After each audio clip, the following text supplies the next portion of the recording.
Cette vidéo portera sur les techniques d'application de Kerapoxy IEG CQ de MAPEI pour les carreaux de graisse cérame dans une cuisine commerciale.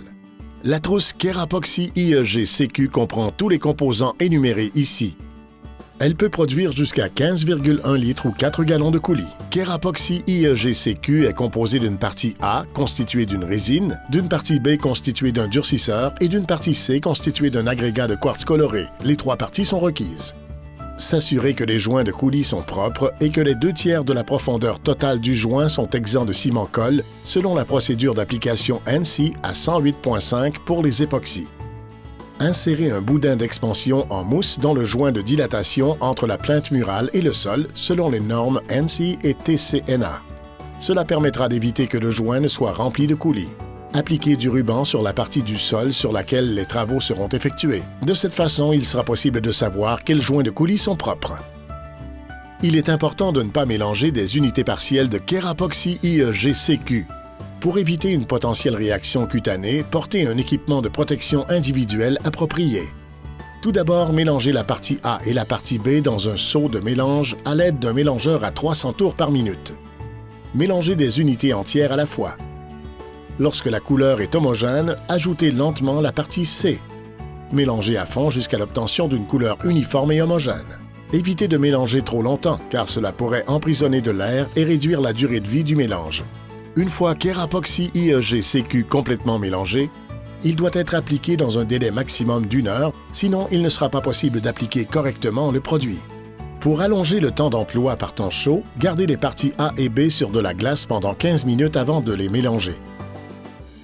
Placez le seau de mélange dans un bain d'eau froide. Si l'agent anti-adhérent pour coulis Ultra Care n'est pas employé, humidifiez les carreaux avant l'application sans toutefois les mouiller au point de créer des flaques d'eau. Si la surface à jointoyer est supérieure à 46,5 m² ou 500 pieds carrés, il est préférable d'effectuer la tâche à deux. Cela permettra de mélanger plus d'unités des parties A, B et C à la fois. S'il n'y a qu'un seul installateur, il est recommandé de ne mélanger qu'une unité des parties A, B et C à la fois.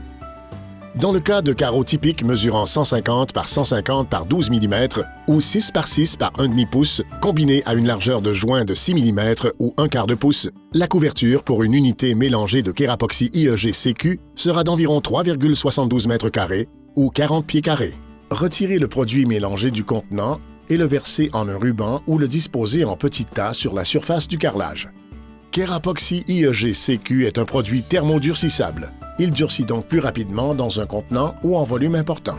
Une équipe de 2 personnes peut mélanger 2 ou 3 unités des parties A, B et C et jointoyer de 7,43 à 11,1 m² ou 80 à 120 pieds carrés à la fois. Un seul installateur peut mélanger une unité des parties A, B et C à la fois et couvrir environ 3,72 m² ou 40 pieds carrés. Que le processus soit fait seul ou en équipe, il devrait prendre environ 20 à 30 minutes.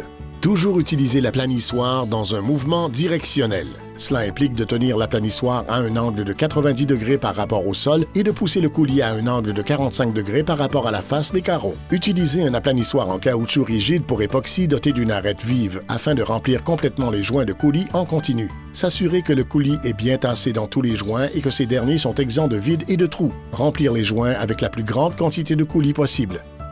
Avant que l'excès d'époxy ne commence à durcir, l'enlever de la surface des carreaux avec le bord de l'aplanissoir.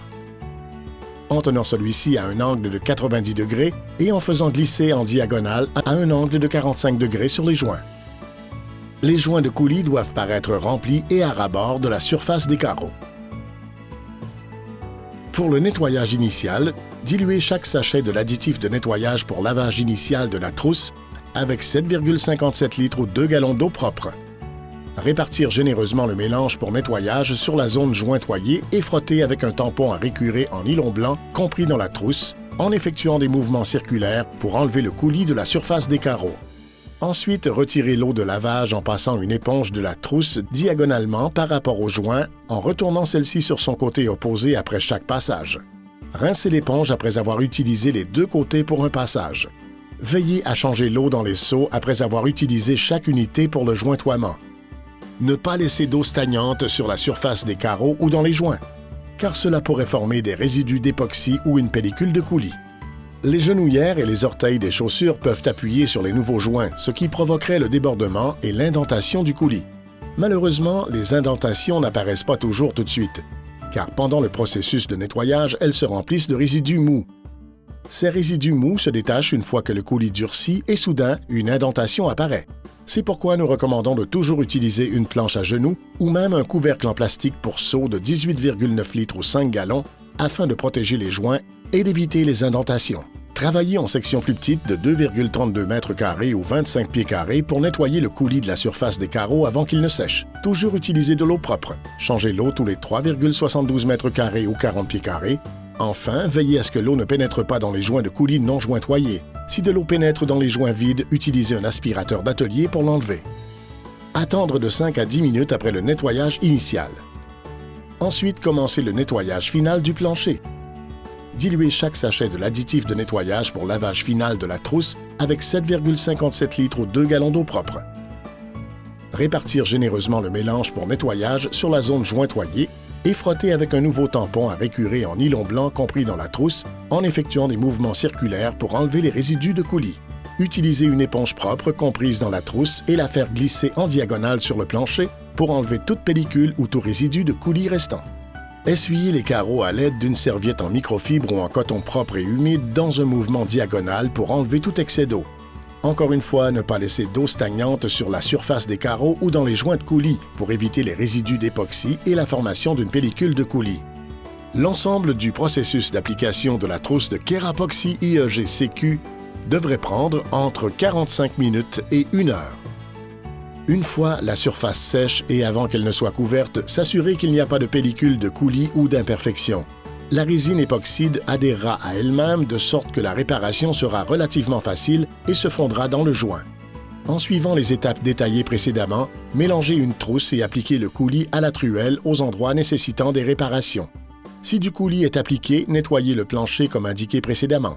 Éliminez les pellicules de coulis à l'aide du dissolvant pour pellicules de coulis époxyde Ultra Care de MAPEI. Enlevez le boudin d'expansion jointoyé de la plainte et en installez un nouveau conformément aux normes ANSI et TCNA. Cela créera une adhérence des deux côtés et empêchera le scellant de se déchirer lorsque le sol suivra son cycle normal de dilatation et de contraction. Appliquez le mastic de silicone à 100% MAPESEAL T de MAPEI dans le joint de dilatation longeant le périmètre du sol entre la plainte murale et le sol. Le fait de vaporiser le scellant avec de l'eau diluée à une petite quantité de savon à vaisselle permettra d'éviter qu'il ne colle aux outils. Si possible, attendre au moins 4 heures avant de couvrir la zone jointoyée. S'il est nécessaire de la couvrir pour la protéger, utilisez du papier Kraft ou une protection Ramboard. Enfin, protégez les carreaux et évitez la circulation piétonnière pendant 24 heures pendant le durcissement. Le fait d'employer le système complet de produits MAPEI avec Kerapoxy IEG CQ permettra au plancher d'être couvert par une garantie de système MAPEI. Pour de plus amples renseignements, communiquez avec les services techniques de MAPEI au 1-800-361-9309 pour le Canada ou au 1-800-992-6273 pour les États-Unis et Porto Rico. Sinon, consultez le www.mapei.com.